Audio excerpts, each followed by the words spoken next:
Agora com vocês, o programa Exerça a Sua Fé. Muito legal. Vamos lá dar continuidade, gente, àquilo que eu falei para vocês no domingo passado, domingo de carnaval. É óbvio, não tem como a gente continuar, mas você que vem assistindo, né, eu venho falando para vocês sobre essa palavra profética que Deus colocou tão firme no meu coração. Eu tenho tão alegria de saber que essa é uma baliza tremenda para a gente em 2016. Falei aqui sobre um ano de possibilidades e agora eu estou falando um pouquinho, a gente iniciou aí, passando primeiro um couvert maravilhoso, né? Sobre um ano de separação. Diga, separação. Você tem que entender bem o que é a minha parte nisso, né? Para que Deus possa fazer aquilo que Ele tem preparado. A separação tem tudo a ver com a minha escolha, né? A gente vai falar mais adiante, mas veja, eu quero só te lembrar 3 coisas que eu coloquei aqui no último encontro nosso, falando sobre isso, que numa relação saudável, genuína entre pai e filho, o equilíbrio de educar e corrigir promovem o progresso, né? Então, Deus, quando Ele trabalha na minha vida, em todas as áreas, é para o meu progresso. Então, eu tenho que entender que correção faz parte de um trabalho de Deus sobre a minha vida e sobre a sua. Nós estamos ainda em período de transformação, até o final, né? Sendo transformados pela verdade. Ela vai fazendo parte de quem eu sou. Ela vai fazendo a minha maneira de pensar. Ontem eu estava aqui com um café da manhã para os pastores, eu estava compartilhando sobre isso. Quando a palavra ela vai fazendo parte do meu pensamento, nós vamos nos posicionando com ela. Na verdade, a palavra ela sempre corrige. Ela tira o que eu acho, o que eu penso e me põe num posicionamento certo. É a verdade. É em cima da verdade que nós temos que andar. Mas Deus sempre fará isso. Esse é o equilíbrio. Um pai verdadeiramente que ama o seu filho, não só educa das mais variadas formas, mas também tem esse lado, que faz parte da educação, óbvio, ser corrigido, diga glória a Deus. Beleza, depois eu falei que a pregação da palavra, através do ensino, ela edifica. Mas a correção que a palavra de Deus promove nos protege. E nós estamos vivendo dias e vamos viver que nós precisamos ser protegidos. Porque as trevas estão cada vez mais intensas e altas. Eu não sei se você já viu essa semana a capa da revista Veja. Se não viu, vai dar uma olhada. Vai ver lá. Tem que ver. Para você ver como é que já está o nível nesse mundo todo tomado, gente, de trevas, densas trevas. Como eu venho falando aqui sobre o fim dos tempos, às quintas-feiras, né, dei uma parada aí nessas férias, Jesus ele alerta 4 vezes em Mateus capítulo 24, olha, cuidado que vocês não sejam enganados, ele está falando para nós, porque essa aí é a proposta do inferno, através das trevas, dos mais variados pensamentos e ideias, tirar eu e você do caminho da verdade, cegar a verdade, não permitir que ela se estabeleça na nossa vida, é a nossa parte. O alerta de Deus é sempre presente, a gente sempre alerta. O alerta é importante, queridos, para a gente ficar com a percepção em alta, né? E outra coisa que eu tinha falado, que nos dias de hoje, infelizmente, isso lá fora é uma realidade. Todo mundo vive por aquilo que acredita, aquilo que acha, que pensa, essa é a lei. É um mundo sem lei. O que é certo e errado lá fora? Não tem mais? O que é certo e errado? Mas a palavra de Deus define muito bem o que é certo e errado. Então eu quero te falar que as pessoas estão recebendo correção como ofensa. Não permita ter esse tipo de coração. Se esse for o nosso coração, nós estamos fechando a porta para Deus. Fechar a porta para Deus é fechar a porta para a sua palavra. E a palavra de Deus, ela sempre nos confronta com uma finalidade, nós sermos melhores, sermos transformados. Uhul, eu fico animado com isso aí. Eu aprendi, desde cedo na minha jornada com Deus, a valorizar a palavra acima de tudo. O que ela tem a dizer é o que vale para mim. Pode doer na minha carne, pode me perturbar e a minha carne ficar, eu não gosto disso. E o Kiko? Nós temos que aprender isso, gente. Nem tudo que a gente deseja e quer é bom para nós. Nós temos que ver de acordo com as lentes da palavra. A palavra mostra o que é bom para mim. Então, jamais permita ter um coração de ofensa em relação a uma correção de Deus. Porque Deus nos corrige com amor, Ele ama a gente. Você acredita mesmo que Deus te ama? Então, fica tranquilo que Ele vai te corrigir. E a mim também. É bom demais, né? A gente tem essa ilusão de achar que a gente não precisa de correção, que a gente está bem. Não, eu estou bem assim e tal. Não. Então, se há necessidade de correção, Deus fará na minha vida e na sua. Ele fará para o nosso progresso, porque Ele nos ama. Então, e por último, eu acho que eu tinha colocado... Não tinha colocado. Nós vamos agora a Mateus, vamos lá. Só para te lembrar. Agora sim, esse é um texto, Mateus capítulo 21. É o texto que Deus colocou quando falando sobre separação. Deus me falou muito sobre esse texto, porque eu comecei a meditar sobre ele e enxerguei algumas coisas pela inspiração de Deus que vai te abençoar nessa manhã. Esse é o texto de Mateus 21, no verso número 10, está escrito lá: e entrando ele, Jesus, em Jerusalém, toda a cidade se alvoroçou e perguntavam: quem é este cabra? Esses nordestinos, né? Mas, o que eles responderam? A multidão clamava: este é o profeta Jesus de Nazaré, da Galileia. Isso aí é a entrada de Jesus em Jerusalém. Na maioria das Bíblias está escrito a entrada triunfal de Jesus em Jerusalém. Eu vou te explicar algumas coisas nesse momento dessa entrada de Jesus, que aqui o Espírito Santo me abriu os olhos para enxergar algo, e numa relação maravilhosa com o tempo que nós estamos vivendo. Show de bola. Ele é maravilhoso, gente. A palavra dele é tremenda. Veja, então no próximo verso, Jesus ele entra no templo e ele o quê? Caramba! Aí Jesus, hein? Chegou de Muay Thai, sei lá, de MMA. Olha lá, MMA de Jesus, expulsou todos que ali vendiam e compravam, também derrubou a mesa do campeiro, todo mundo para fora. E aí, cambista e tal, que vendiam pombas. Que atitude é essa? Alguém sabe que Jesus não fazia nada do nada? Estava debaixo de uma inspiração. E nesse momento, essa inspiração eu vou te mostrar. Bem interessante. No verso número 13. E disse-lhes, olha, está escrito, hein? A minha casa será chamada casa de oração. Na verdade, casa de oração é casa de comunhão. Eu já ensinei isso para vocês. Ok? Oração nada mais é do que comunhão com Deus. Porque se não for uma comunhão de uma pessoa com a outra, é apenas uma oração, pode ser um ato religioso. E o nosso Deus não é religioso, nem nós somos. Nós lidamos com uma pessoa viva, pessoa do Deus vivo. Ele quer ter comunhão, casa de comunhão. Você sabia que o Espírito Santo está em você e em mim, a pessoa de Deus está em mim, em você. Aquele que se une ao Senhor se torna um espírito com Ele para andarmos em comunhão. E Jesus aqui, eu coloquei aqui um asteriscozinho, só para te mostrar que Jesus está escrito, ele está citando nesse pedaço, Isaías 56, verso 7. E depois ele diz assim, e vocês então transformaram o propósito dessa casa, que é uma casa de comunhão, o templo, e nós hoje somos o templo vivo da pessoa de Deus, e o propósito de nós estarmos vivos é para que Deus tenha comunhão comigo, gente, é demais isso, né? Ele veio para que a gente pudesse ter comunhão, já não há mais véu que separa, e agora Ele está dentro de mim e de você. Temos livre acesso à presença de Deus, porque Ele já está em mim e em você. Beleza, mas vocês transformaram essa casa em covil de salteadores. De novo, Jesus está citando agora Jeremias capítulo 7, que depois a gente vai ver essa passagem. Está prestando atenção no que eu estou lendo? Muito legal. E depois entra esse verso, logo imediatamente, há uma separação, na maioria das Bíblias, a sociedade bíblica bota uma separação, mas o verso 14 segue-se a isso. O que acontece? Vieram então a ele no templo. Vieram a Jesus aonde? No templo. Jesus não foi para fora. No templo, vieram a ele, e cegos e coxos foram curados. Jesus curou. Então, preste atenção, deixa eu te falar algo. Essa passagem que a gente acabou de ler, ela tem um paralelo relacional muito grande com o fim dos tempos. Por isso que eu fiquei meditando, porque essa foi a passagem que de imediato veio ao meu coração nesse contexto de separação. Legal, e eu fiquei olhando sobre essa passagem e ela tem essa relação muito grande com o fim dos tempos. Jesus está, ouça bem o que eu quero te falar nessa manhã. O que eu vou te falar que vai te abençoar muito, hein? Fica ligado.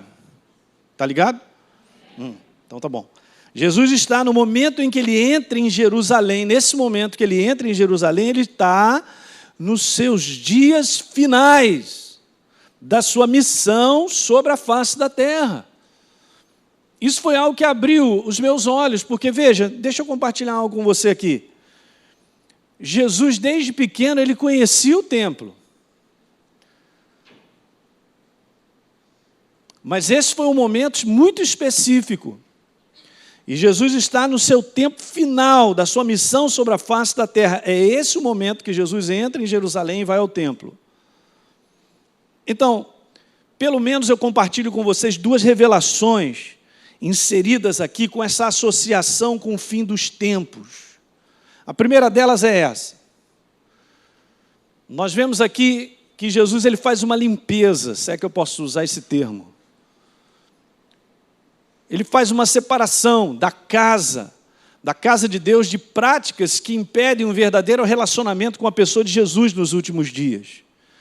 Porque aquela casa estava desviada do seu propósito. Alguém está compreendendo isso aí? Muito legal, ele faz uma limpeza. Ele faz isso no fim da sua missão sobre a face da terra. Alguém lembra de uma passagem que Jesus, ele era pequeno ainda, adolescente, e os pais estavam voltando das festas, da comemoração das festas em Jerusalém, e de repente a mãe pergunta para o pai, cadê o menino? E esqueceram de mim 4, o menino ficou lá no templo, tiveram que voltar e encontraram ele conversando com os doutores da lei e tal. E fora isso, todo judeu tinha que comparecer a Jerusalém 3 vezes no ano. Eram as festas dedicadas que Deus havia ordenado no Velho Testamento que eles comparecessem. A festa dos pães asmos, que é a festa da Páscoa, logo imediato, né? Comemorando a libertação do povo do Egito, do Pentecostes, a entrega da lei, e depois a festa dos tabernáculos. Então, eu só quero te falar que essa não foi a primeira vez que Jesus entrou no templo, ou seja, a prática, daquelas práticas que estavam acontecendo no templo, já estavam acontecendo desde que Jesus conhecia o templo. Mas isso é que me chamou a atenção, foi só no final, diga final, foi só no final da missão de Jesus que ele limpa o templo. Foi no final. Se você for ler, você vai ver em Mateus que um pouco mais adiante, faltavam dias antes da crucificação de Jesus. A entrada final de Jesus em Jerusalém, a última vez. Ele já havia estado nesse templo várias vezes. E ele não fez essa limpeza. Por que ele fez no final? Porque há uma necessidade. O tempo é esse. O tempo é esse. Alguém está compreendendo? Algo precisa acontecer dentro de nós, queridos, para que a gente ande no propósito pelo qual nós fomos criados, da qual nós fomos restaurados pela obra da cruz. Nós precisamos manter a nossa casa, quem nós somos, o ser espiritual, da maneira certa, no propósito certo para andarmos com Deus. Porque esse é o tempo do fim. Isso tem tudo a ver com a preparação da noiva, que é a igreja, para encontrar com o Senhor. Nós temos que estar preparados para encontrar com Ele. Eu sei que essa mensagem é uma mensagem assim, pastor, mas Jesus não vai voltar, sei lá. As pessoas ouvem isso e acham assim, mas caramba, sempre se falou sobre isso e nada acontece. É mesmo? Nós estamos no fim dos tempos. Porque como Jesus disse, as pessoas não perceberam. E eu citei aqui, comentei isso para vocês, né? Um evangelista famoso do século passado, Smith Wigglesworth, em inglês, ele profetizou em 1927 que no fim dos tempos, metade da igreja, pelo menos, ele falou, at least, pelo menos, metade da igreja do Senhor não estaria preparada para a vinda dele. E nós temos que estar preparados. Deus não chamou a sua igreja para estar despreparadas, pelo contrário, preparadas. Jesus opera algo dentro do templo, e nós somos o templo, super importante. Ele faz uma limpeza necessária. E é tempo de limpeza na igreja do Senhor. Muitas coisas que não estão certas estão chegando à tona. Tudo aquilo que é oculto vai ser revelado e Deus vai limpar. Não pense, gente, que Deus não está fazendo isso, mas está. O mesmo Senhor da graça, Ele continua sendo o mesmo. Ele trabalha nas duas áreas, gente. Não tem como A graça é maravilhosa porque ele manifesta o amor dele, a compaixão, o cuidado, o perdão dele. Isso tudo é absoluto, graças a Deus. Mas nós temos que ter temor com andar com Deus. Há um temor necessário que precisa estar dentro de nós para nós estarmos sempre sensíveis a situações que não devem mais, como eu vou ler uma passagem agora com vocês, fazerem parte mais da nossa vida. Eu estou citando o próprio apóstolo Paulo, hein? O teólogo da graça, do qual em Romanos ele vai dar uma declaração associando o que eu vou conversar contigo ao fim dos tempos. Jesus então realiza isso no fim do seu ministério. No fim, está acabando. Ele precisava fazer algo. E é óbvio que ele fez isso para nos ensinar, uma inspiração divina muito grande nisso. Veja comigo Romanos capítulo 13, no verso número 11, se quiser, nós vamos acompanhando aqui. Mas os últimos dias do seu ministério Jesus realiza, porque esse é o tempo da limpeza, da separação, da última preparação para a igreja encontrar com o Senhor Jesus, que eu acabei de te dizer, só para você anotar. E por isso ele realiza no fim. É a última preparação. Eu gostei disso aí. É a última preparação para a igreja. Sabe aquilo que eu sempre falo para vocês, é a última van? Mas vamos entrar nela. Não tem como mais, porque não tem mais tempo. Eu só quero te dizer isso, não há mais tempo. A noiva, ela não se prepara 1 hora antes do casamento. A gente sabe disso, não vai dar tempo. Ih, hoje é o dia do meu casamento. Rapaz, não é daqui a meia hora. Eu nunca vi isso. A noiva já fica desesperada 1 mês antes. 1 ano antes? 1 ano? O noivo não, né, Tony? O noivo não está nem aí. Olha, eu me lembro uma vez, posso contar isso? Estava eu fazendo um casamento. Aí entrou o noivo com a mãe, aquela música maravilhosa, eu só cumprimentei, que beleza. Daqui a pouco entra os padrinhos, maravilha. E o noivo ali na frente. E daqui a pouco o tempo vai passando. Mas eu já tinha visto que a noiva tinha chegado. Fecharam as portas para ninguém ver, nem o pastor. Beleza. Aí está passando o tempo. Rapaz, deu meia hora. Eu cheguei para o noivo. Dá uma conferida se ela veio mesmo, cara. Ele já olhou para mim assim, né? Foi lá e me trouxe o recado. Pastor, aguenta aí, porque ela esqueceu o buquê e foi buscar em casa. Santa paciência. Mas está tudo certo. Não é que ela estava despreparada, mas faltou o buquê, né? Mas entende, gente? Eu quero te falar isso, é uma percepção que não está literalmente escrita, mas que está anunciada na percepção da sensibilidade do Espírito Santo no meu coração e no coração da igreja espalhada sobre a face da terra. Não sou eu que estou sendo mexido para trazer uma mensagem sobre o fim dos tempos. A maior parte da igreja. Porque Deus está preparando, está dizendo algo para que nós precisamos estar preparados. Sabe aquele negócio de arruma a sua casa? Temos que arrumar a nossa casa. Né?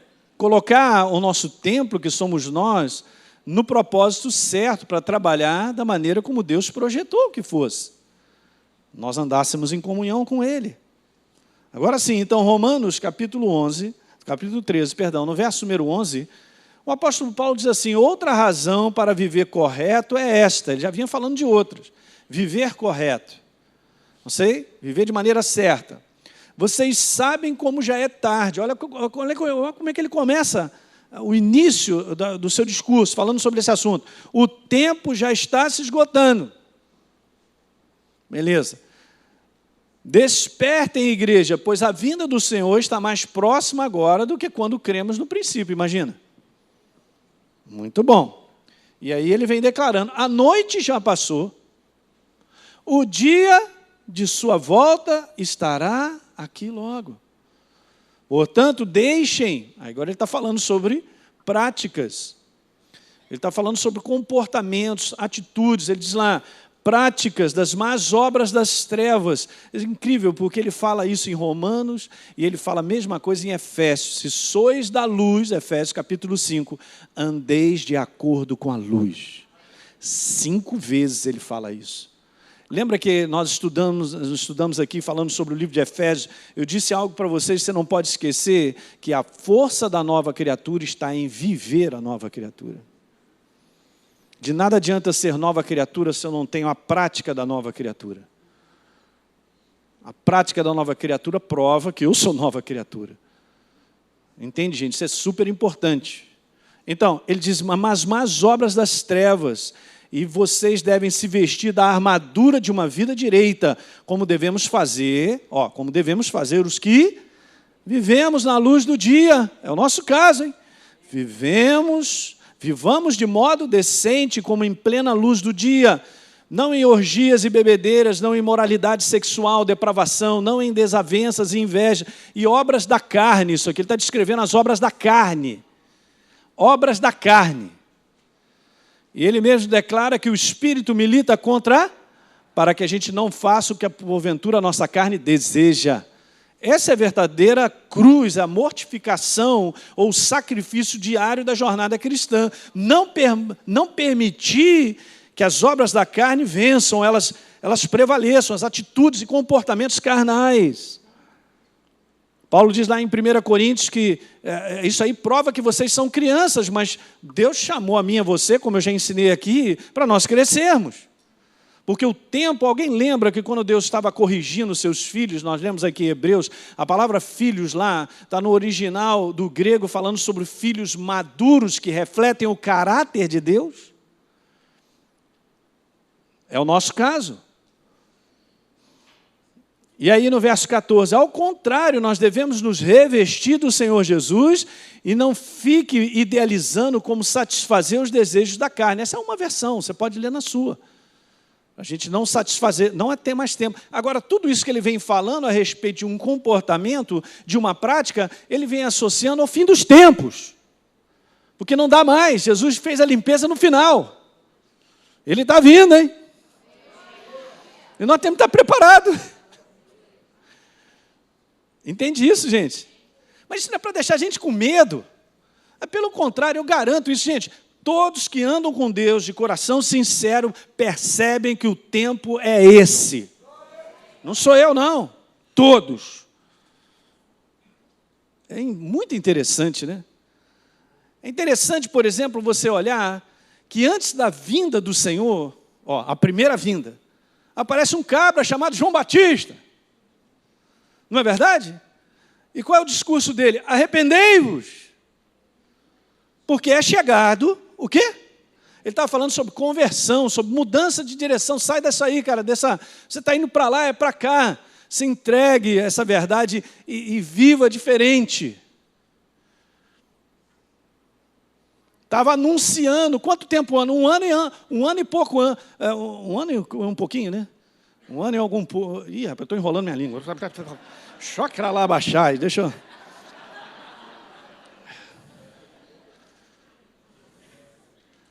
Ele vem só anunciando. Você entende? O próprio tempo está anunciando a vinda dele. Numa passagem como essa, o Espírito Santo me mostra isso aí. Por que Jesus limpa no final? É mesmo. Não estava no meio da jornada dele? No final. Ele está provando aí a importância. Então, olha os textos que estão ligados ao fim dos tempos, né? Vamos ver mais um.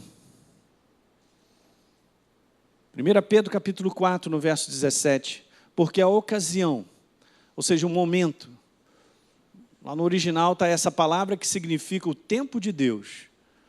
Não tem como retardar o tempo de Deus, assim como Jesus veio. Em Gálatas capítulo 4, no verso 4, Paulo disse assim, na plenitude do tempo veio Jesus. Tá certo? Então, essa preparação, eu quero que você entenda isso, é para que a gente não fique pego de surpresa. Você entende? Não será surpresa a vinda do meu Senhor.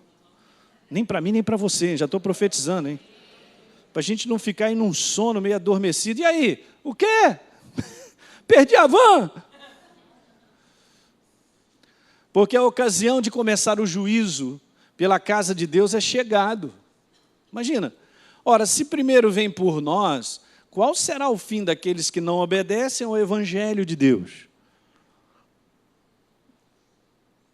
E ele coloca assim, o juízo ali, só porque eu botei ali, para você ver, eu botei ali um asterisco, o juízo é um julgamento seguido de uma sentença penal. Aí ele continua dizendo, e se é com dificuldade que o justo é salvo, porque tem um preço a pagar, não tenha dúvida, gente, tem um preço. Tem um preço que nós pagamos por isso. Onde vai comparecer o ímpio, sim, o pecador? A palavra salvo lá é resgatado do perigo, ou da destruição. Dos mais variados níveis de perigo e destruição. Você pode colocar isso como uma palavra protetora, que te protege, te guarda nesses últimos tempos, de muitas situações. Porque se a gente não andar no feeling da percepção de Deus e não andar com Ele, nós vamos estar desprotegidos. Alguém está pegando o que eu estou falando? Isso. Muito bom. Por isso também os que sofrem segundo a vontade de Deus, e o sofrimento aqui é a perseguição por causa da palavra, é nós lidarmos com a nossa carne todos os dias e colocarmos ela debaixo dos nossos pés, não é verdade? Encomendo a sua alma ao fiel Criador na prática do bem. Eu li um texto de Romanos que fala de práticas. Nós estamos lendo um texto que fala de prática. Quer ver mais um? E esse agora é o final, Apocalipse capítulo 22. Jesus está falando e manda João escrever. 10. Disse-me ainda, não seles as palavras da profecia desse livro, porque o tempo está próximo. Interessante, né? Beleza. Continue o injusto fazendo injustiças. Jesus está falando sobre práticas. Continue o imundo, ainda sendo imundo. Mas veja, é o nosso caso, continue o justo na prática da justiça. O que eles estavam fazendo no templo? Práticas que não correspondiam ao propósito daquele templo. Práticas que não correspondiam ao propósito daquele templo. Nós somos o templo vivo da pessoa do Espírito Santo. Nós somos da luz. Eu vou repetir, nós somos da luz. Não somos das trevas. As minhas práticas denunciam. Esse é o detalhe. Tudo doido. Como é que pode? Práticas nesse tempo que não pertencem ao propósito pelo qual ele foi criado. Jesus limpou aquilo. Ah, mas Jesus é bonzinho, ele entende. Claro que ele entende, ele é bonzinho. Ele é bonzinho, não, ele é amor. Por isso ele corrige. Por isso ele julga também. Porque se ele não fosse justo, ele não fosse amor, ele não julgaria. Muito interessante, né? E aí o justo continue na prática E o santo, que é o nosso caso, nós somos santificados, separados, né? Isso está escrito, os santos da igreja. Tem nada a ver com aparência, com coisas de roupa. Isso eu já ensinei aqui com uma série de mensagens, eu até vou voltar depois a falar sobre isso. Tem nada a ver, mas está falando sobre nós, a nova criatura continue a viver como nova criatura, a santificar-se, a separar-se de práticas e situações que não fazem parte mais da nossa vida. A contaminação com as situações do mundo, na maneira de pensar e fazer, é muito perto, está todo dia do meu lado. E nos próximos encontros eu vou falar sobre 3 áreas que Deus colocou no meu coração que nós temos que tomar cuidado, de desassociar, fazer separação. Sabe, nós estamos no mundo, mas não estamos separados das pessoas. Deus não pediu para andar separado de tal maneira a não se envolver. Não é isso, nós temos que ir para o trabalho, a gente lida com todas as pessoas. Mas sabe, tem um espírito que governa esse mundo, uma maneira de viver, da qual não é a minha maneira de viver, nem a sua. Aqui que está a diferença. E é justamente nós vivermos essa prática da justiça, ou de andarmos separados como Deus nos pede, é que nós seremos luz. E aí, Jeremias capítulo 9, alguém lembra que Jesus deu uma declaração dizendo sobre, olha, vocês transformaram, tiraram o propósito desse templo para transformar nisso aí, covil de salteadores. Jesus estava citando Jeremias, olha só que eu fui lá dar uma olhada. ver o que ele estava citando. Olha o que estava no coração de Jesus ao citar aquilo, gente. Jesus conhecia as Escrituras. Ele é as Escrituras, né? Aí ele declara assim: imaginam vocês que é lícito roubar e matar, cometer adultério, jurar falsamente e tal, queimar incenso a Baal, seguir as orientações de outras divindades, que nem sequer vocês conhecem. Olha só, está falando de práticas, e depois simplesmente comparecer no templo, olha só, que leva o meu nome para fazer uma visita e pensar: está tudo certo, bati meu ponto hoje. Olha só, e pensar: viemos ao templo, agora estamos seguros. Veja, ora, seguros para continuar com todas essas práticas? Palavra de Deus. Esse templo, onde o meu nome é invocado, será porventura que se tornou o quê? Covil de ladrões para vocês se reunirem. Muito cuidado, está lá, pode ler em casa. Não quero ler não, pastor. Eu estou dizendo para vocês, esse é o grande perigo, a nossa carne não entende muitas coisas que nós precisamos. A palavra ela é completa. Se nós vamos viver só com aquilo que eu quero, eu acho, que eu penso, não funciona.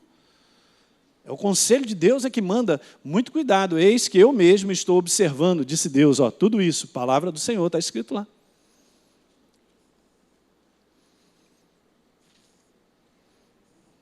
Silêncio sepulcral. Tranquilo. Eu amo você demais, porque Ele está voltando. A primeira revelação foi aquela que eu falei para vocês. Então Jesus está fazendo uma limpeza, Deus está fazendo uma limpeza no fim, para que a gente ande pelo propósito pelo qual nós fomos chamados. A segunda coisa é que eu enxergo nessa passagem, e agora tem a ver com o verso número 14, que depois a gente vai ver, é isso aqui, como revelação. Existe uma ordem de preparação. Interessante isso, né? Ordem de preparação para que a glória de Deus se manifeste de maneira intensa no fim. A glória de Deus não se manifestará no poste, na parede, nem no meio da rua, uma árvore. Vai gritar, mas somos nós. Nós somos a residência do Deus vivo. Nós somos a expressão de Deus sobre a face da terra, assim como Jesus era a expressão do Pai. Nós somos essa expressão. Então tem uma ordem de preparação. Diga, ordem de preparação. Do qual, então, quando eu li, estava meditando, esse negócio explodiu. Falei, agora entendi. Olha só que interessante. Ordem de preparação para que a glória de Deus se manifeste de maneira intensa no fim. E nós estamos nessa preparação, nessa ordem. Veja, eu vou voltar a colocar aqui de novo para a gente ler. A ordem é essa. Primeiro Jesus chega no templo, expulsa todos que ali vendiam e compravam, derribou as mesas dos cambistas, as cadeiras que vendiam pomba e tal, ele faz a limpeza e ele declara: gente, essa casa, olha, estou colocando em ordem para que você entenda que essa casa é casa de comunhão, esse é o propósito. Para que ela possa fluir como casa de comunhão, entenda isso, gente, nessa manhã, para que ela possa fluir como casa de comunhão, uma limpeza tem que ser feita. Alguém compreende isso? Me veio agora algo aqui que só quero te dizer, gente, mas isso faz parte da nossa vida, não tem jeito, nós temos que fazer escolha. Eu, quando me converti, eu e o pastor Fragalho, na mesma época, a gente morava numa república. Eu vou te falar, o dia que a luz entrou no meu coração, e eu tive uma conversão, Jesus entrou no meu coração. Imediatamente, uma semana depois, eu falei assim para o Maurício: cara, eu não vou ficar nessa casa, não dá mais. Porque não coincide mais. Tinha lá umas festas que eu vou te falar: caramba, eu estou longe desse negócio. Ou eu sou dele ou não sou mais. Ou eu estou agarrado às trevas, ou agora eu sou de Jesus. Mas eu não fiz isso porque é um ato exterior, porque eu queria ser diferente e dizer eu sou crente. Porque dentro de mim alguém tinha conquistado o meu coração. E eu sabia que aquela vida era uma vida destruidora. Pulei fora. É esse tipo de coisa, gente. Não tem como nós termos algo como propósito com Deus, que Ele tem comigo e contigo, se a gente não tiver essa sensibilidade de reconhecer que tem coisas que não devem mais fazer parte da nossa vida. não devem fazer mais parte. Se nós tivermos o Espírito Santo em alta, ele vai falar, isso não faz mais parte. Se nós somos da luz, temos que viver como filhos da luz. Está pegando? E aí então, vem o verso número 14, que está ligado a esses versos, e eu enxerguei isso. Agora olha que interessante, depois então de Jesus fazer a limpeza, e ele declarar, olha, vamos lá, estou limpando para que esse propósito de comunhão fique vivo em você, aí no templo, diga no templo. Jesus não estava do lado de fora. Há muitas passagens que Jesus estava em vários lugares e curou muitos enfermos dos mais variados. Não é verdade? Várias enfermidades, está escrito isso lá. E percorria as cidades, curando os enfermos e tal. Mas aqui especificamente no templo, olha só, Jesus cura duas coisas específicas, os cegos e os coxos. Só está escrito isso e eu fiquei impressionado. É como se, é óbvio que não aconteceu isso, é como se ele tivesse, não, só vai entrar os cegos e os coxos. Não, mas isso aqui tem algo para nos ensinar. Eu quero que você entenda, veja bem, gente, vivendo, tirando as coisas, separando-se de coisas que não fazem mais parte da nossa vida pelo tempo que nós estamos vivendo, deixando esse propósito vivo em comunhão com Deus, Deus irá curar em mim e em você duas coisas que são importantes. A primeira delas, a nossa cegueira. Está falando sobre falta de visão, de percepção do que precisa ser visto. O mundo do Espírito não é um mundo de olhar com os olhos naturais, é de perceber coisas. Eu quero te falar, quando há uma comunhão com Deus de maneira plena, ou de maneira adequada, você e eu teremos percepção de situações malignas, de situações que querem chegar para me destruir, para destruir a minha casa, se eu sou pai, se eu sou mãe. Eu percebo, não é uma visão com esses olhos, os olhos do Espírito estão ligados, não há cegueira.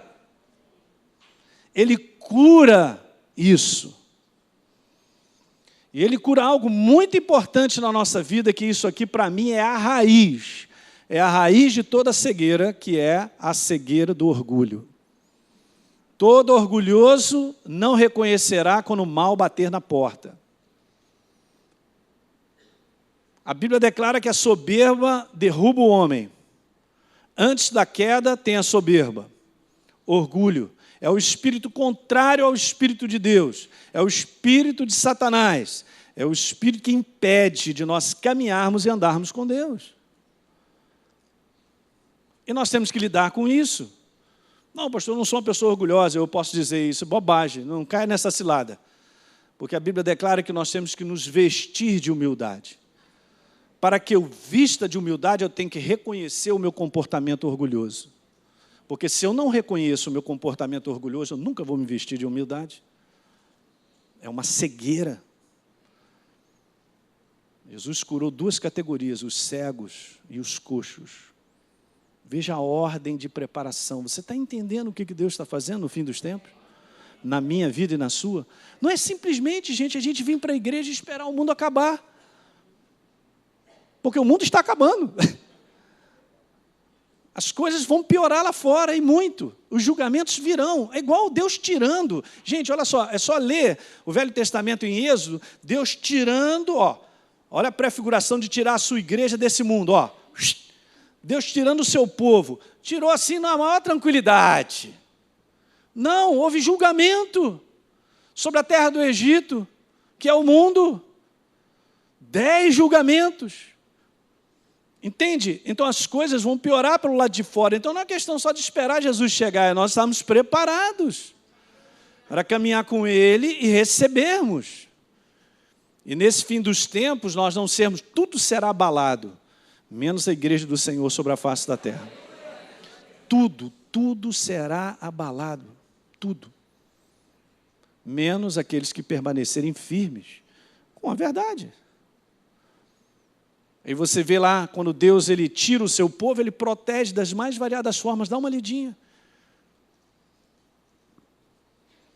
E por último, então, para a gente terminar, tem os cegos e tem os coxos. O que seriam os coxos? Isso é óbvio, né? Aquele que é coxo ou aleijado, ele precisa de muletas, e muletas têm esse simbolismo. Fala de uma dependência. Você pode estar certo que daqui para frente, Deus vai tirar toda a nossa dependência humana. Toda. Teu neurônio vai dar nó. E ele não está preocupado com o neurônio. Ele está preocupado se nós realmente, de coração, confiamos nele. Porque até mesmo tirando aquele povo do Egito e colocando eles para andar no deserto, gente, eles precisavam de um milagre todo dia. Ele precisava de um maná todo dia, ele precisava de uma água, ele precisava de uma proteção, de um cuidado, que era diário. Literalmente, eles não dependeram deles mesmos. Mas no momento que entraram na terra da promessa, acabou aquela provisão, aquele cuidado. Mas daqui para frente, nós vamos ter que depender totalmente de Deus. Então, veja, eu coloquei isso aí, ó, é a cura da dependência, da nossa capacidade em dar solução à nossa vida. Da minha habilidade de dar solução à minha vida. Não, pastor, deixa que eu resolvo. Aí piora. Não, eu vou resolver isso. Aí põe a mão no negócio, piora mais ainda. Nossa, eu estou apertado, meu Deus, como é que eu vou fazer? Ah, eu vou ali, eu vou pedir um empréstimo. E aquela agitação do humano em querer resolver a sua vida só vai piorando e entrando no buraco. E nós temos que aprender a depender de Deus. A confiar na sua voz, a esperar a direção dEle. Senhor, e aí? E agora? A situação é essa, hein? Ó, já estou sentindo fogo, Senhor. Ai, ai, ai. Olha o fogo aí, mas também não me mexo. Estou contigo e não abro. Pronto. Não é verdade? É interessante, né? Situações libertadoras vêm dentro da fornalha, né?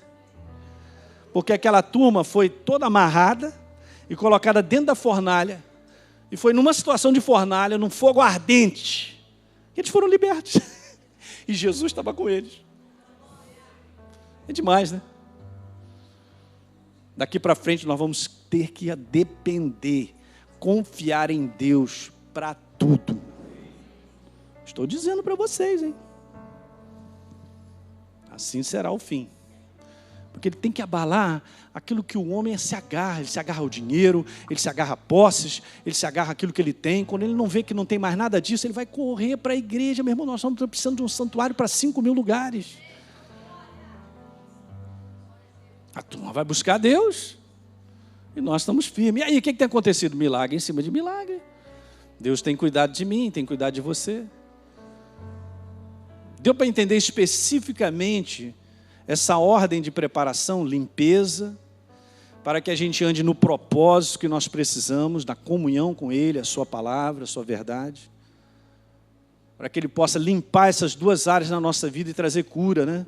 O orgulho, a dependência humana. Senão Ele não pode agir, Ele não pode guiar, Ele não pode dirigir. Ele é a cabeça, nós somos o corpo. Próximos encontros, eu vou falar sobre 3 áreas super importantes da qual nós temos que nos separar. Tomar cuidado com determinadas associações. Eu vou abrir meu verbo para te falar, mas está aqui. O inferno, ele é terrível. Mas, graças a Deus, a palavra está conosco, Deus está conosco e nós vamos seguir adiante. Deu para pegar isso nessa manhã? Então fique de pé, vamos orar. Muito bem. Você acabou de ouvir uma mensagem e eu tenho certeza que foi gerado fé no seu coração. Portanto, eu quero te convidar a você receber Jesus como Senhor e Salvador. É muito simples, apenas creia que na obra da cruz do Calvário Ele pagou um preço pela tua vida. Se você acredita, basta apenas agora você acompanhar comigo nessa oração, que você repetirá essas palavras. Repita comigo: Senhor, eu ouvi a tua palavra, foi gerado fé no meu coração. Portanto, eu te recebo como Senhor e Salvador da minha vida. Vem com teu Santo Espírito fazer morada em mim. E a partir de hoje, eu vou andar contigo todos os dias da minha vida. É isso aí. É simples assim. Quero te dizer que você agora se torna um filho de Deus, uma nova criatura em Cristo Jesus, como diz a palavra em 2 Coríntios capítulo 5, verso 17. E eu quero ir um pouquinho mais, porque agora você precisa estar em contato com a palavra de Deus. Você precisa ler a palavra de Deus e é muito bom que você procure uma igreja perto da sua casa, onde você mora, para que você possa se alimentar da verdade, se congregar e crescer em Cristo Jesus. Portanto, você agora está numa nova jornada. Deus te abençoe. Através deste programa, muitas vidas têm sido alcançadas com a verdade libertadora do Evangelho de Cristo. Agradecemos a você que ora e contribui financeiramente, torna possível o ID de Jesus e ajuda milhares de pessoas a ouvir e exercerem sua fé na Palavra de Deus. Você que também deseja ser um parceiro, exerça sua fé. Ligue 0 Operadora 21 3251 3242 ou acesse exerçasuafé.com.br. Faça parte da revolução do Evangelho Libertador. Muito bem, eu queria fazer um agradecimento a você que tem orado por esse ministério, que tem contribuído também financeiramente por esse ministério. Saiba que você é um participante na liberação, na vinculação desse Evangelho libertador, que tem transformado muitas pessoas, tem transformado a sua vida, tem transformado a minha vida. A Bíblia declara algo muito especial e eu compartilho isso com você em Provérbios capítulo 11, no verso 24, que aquele que dá liberalmente se lhe acrescenta mais e mais. E são palavras de Deus para você. Aquele que tem uma alma generosa, a Bíblia também declara que prosperará. E é óbvio que você tem feito isso, não só orado por esse ministério, ou contribuído por esse ministério de coração, na inspiração de Deus, de maneira voluntária. E é esse coração que agrada a Deus. Portanto, eu quero declarar que você é uma pessoa abençoada no nome de Jesus.